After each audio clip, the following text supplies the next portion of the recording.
Divina. Lectio Divina. Lectio Divina, une émission pour méditer, prier et vivre la parole de Dieu au quotidien. Lectio Divina.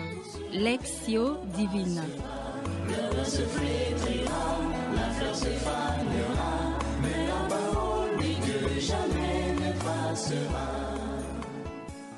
Chers auditeurs et auditrices, amis fidèles de l'émission Lectio Divina, bonjour. Nous allons méditer au rythme du 15e dimanche du temps ordinaire de l'année liturgique C. Et nous nous permettons de vous souhaiter d'ores et déjà un bon moment de parole priante autour de l'évangile que l'Église notre Mère nous propose en ce dimanche. Nous ne pouvons qu'être heureux de vous atteindre par cette voie des ondes, où que vous soyez, dans vos maisons, dans vos postes de travail ou dans les automobiles, afin de méditer ensemble le texte tiré de l'évangile de Jésus-Christ selon saint Luc, au chapitre 10, les versets 25 à 37. Ce moment, nous le vivrons avec un groupe de jeunes, garçons tout comme filles. Au micro, vous suivez Hervé Ngoy, et aux autres jeunes, nous demandons qu'ils se présentent aussi nommément. Ginette Menning. Omer Diela.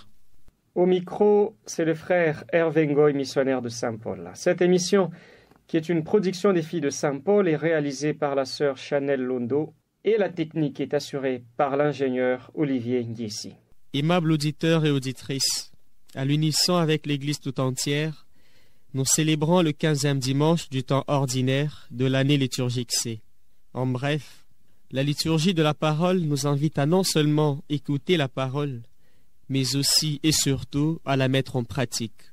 C'est ce que nous allons entendre dans la lecture de l'Évangile, plus précisément dans la parabole dite du bon samaritain. Le Christ nous invite à un amour universel qui dépasse les frontières tant tribales que religieuses. Estimés auditeurs et auditrices, avant de poursuivre notre Lectio Divina, invoquons ensemble l'assistance de l'Esprit Saint à travers un chant pour qu'il nous guide et nous assiste.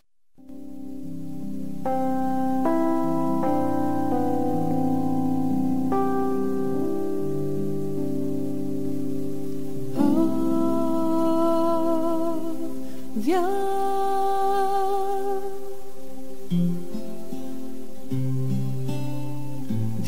Esprit Saint.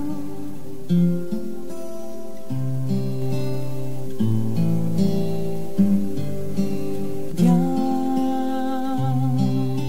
ô Esprit Saint. Viens, viens, viens.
Chers auditeurs et auditrices, nous entamons la première partie de notre Lectio Divina qui est appelée Lectio, c'est-à-dire la lecture.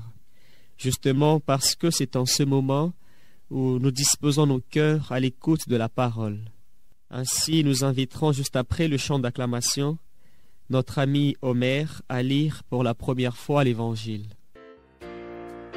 Alléluia.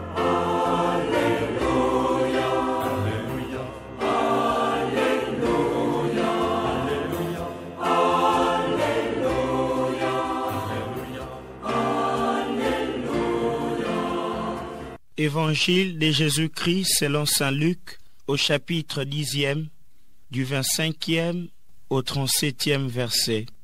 En ces temps-là, un docteur de la loi s'éleva et mit Jésus à l'épreuve en disant, « Maître, que dois-je faire pour avoir en héritage la vie éternelle ?»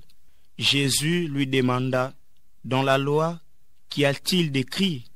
Et comment lis-tu » L'autre répondit, « Tu aimeras le Seigneur ton Dieu de tout ton cœur, de toute ton âme, de toute ta force et de toute ton intelligence, et ton prochain comme toi-même. » Jésus lui dit, « Tu as répondu correctement, fais ainsi et tu vivras. » Mais lui, voulant se justifier, dit à Jésus, « Et qui est mon prochain ?»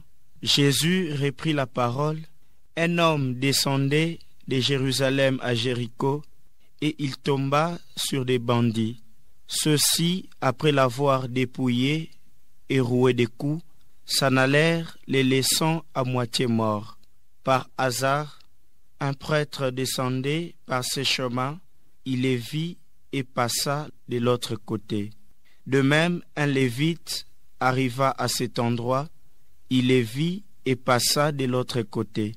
Mais un samaritain qui était en route arriva près de lui, il les vit et fut saisi de compassion.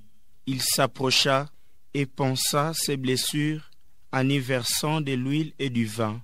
Puis il les chargea sur sa propre monture, les conduisit dans une auberge et prit soin de lui. Le lendemain, il sortit 2 pièces d'argent et les donna à l'aubergiste en lui disant, « Prends soin de lui, tout ce que tu auras dépensé en plus, je te les rendrai quand je repasserai. » Lequel des trois, à ton avis, a été le prochain de l'homme tombé aux mains des bandits? Le docteur de la loi répondit, « C'est lui qui a fait preuve de pitié envers lui. » Jésus lui dit, « Va, et toi aussi, fais de même. » Acclamons la parole de Dieu. Louange à toi, Seigneur Jésus. Chers auditeurs et auditrices, observons un temps de silence tout en méditant la parole. Et à la régie, nous demandons de l'aide à travers une douce musique, nous permettant ainsi de bien intérioriser cette parole écoutée.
À l'instant, nous demandons à chaque participant de lire la partie de l'Évangile ou le verset qui le marque davantage et qui va ainsi orienter son partage et sa prière tout au long de notre méditation. Dans ce passage de l'Évangile, je suis touché par ces versets qui dit « Dans la loi, qu'a-t-il décrit?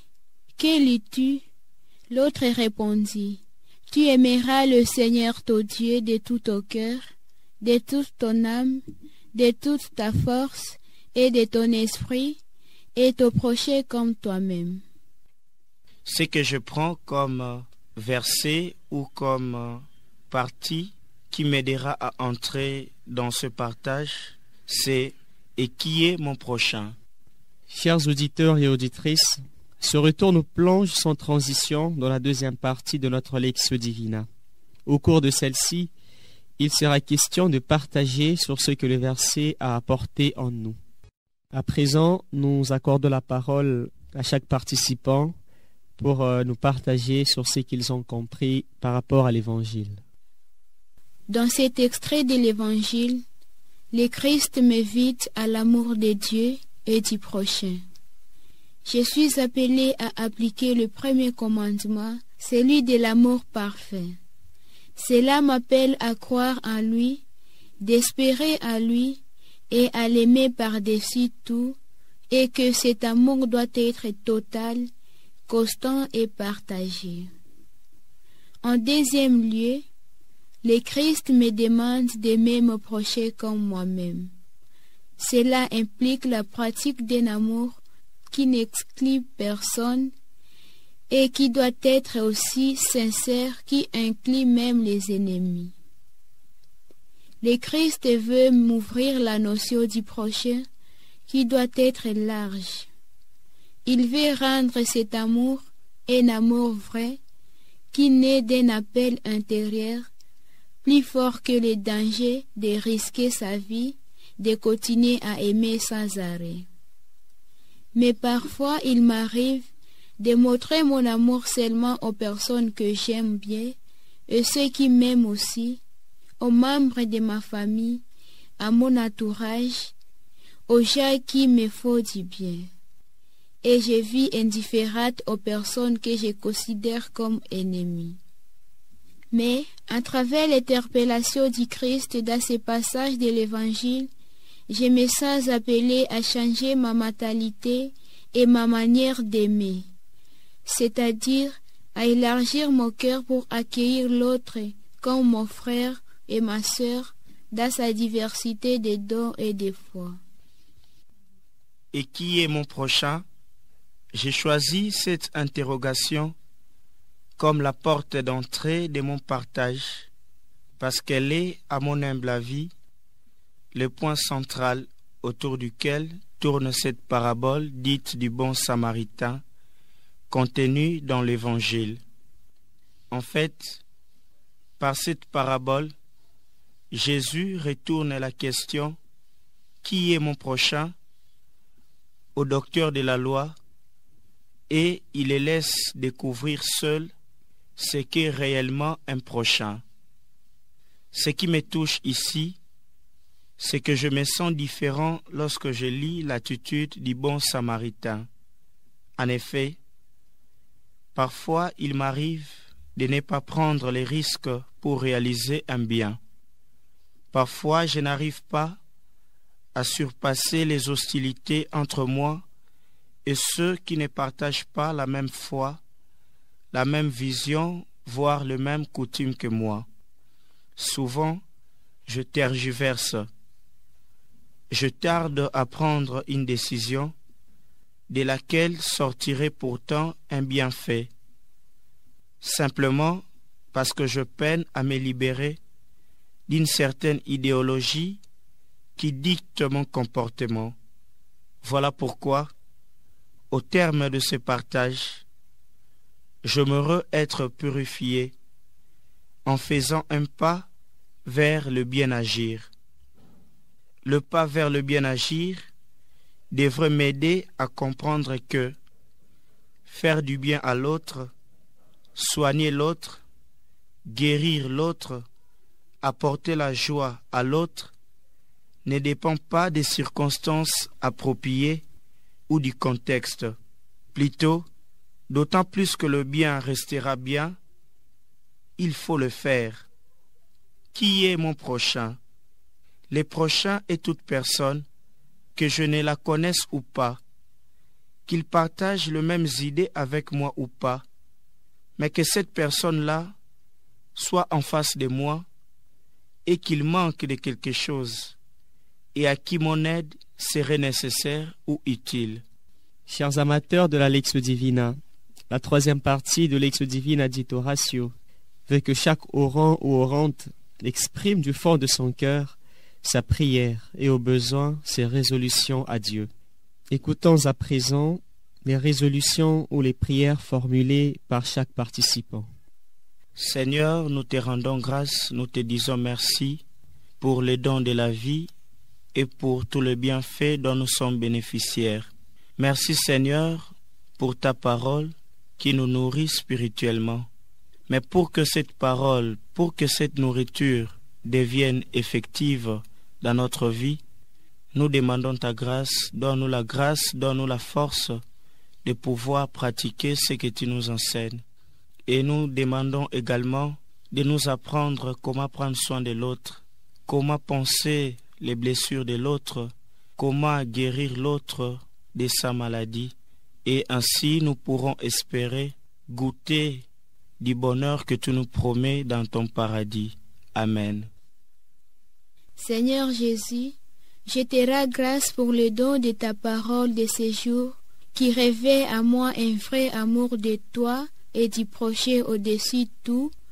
Donne-moi un cœur d'humilité qui ne tarde pas à s'ouvrir à ceux qui ont besoin de mon aide, en imitant l'exemple du beau Samaritain sans distinction. Amen.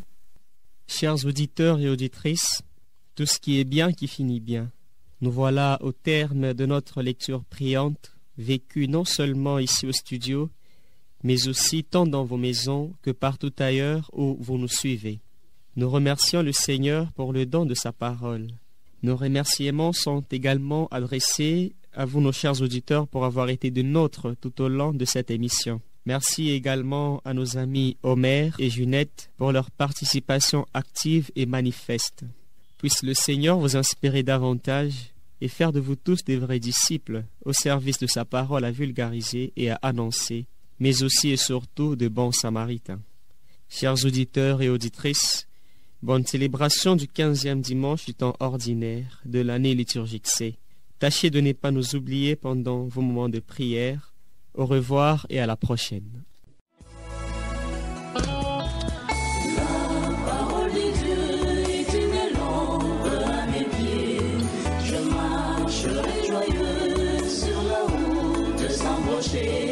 Lectio Divina. Lectio Divina. Lectio Divina, une émission pour méditer, prier et vivre la parole de Dieu au quotidien. Lectio Divina. Lectio Divina. Le se flétrira, la fleur se fanera, mais la parole de Dieu jamais ne passera.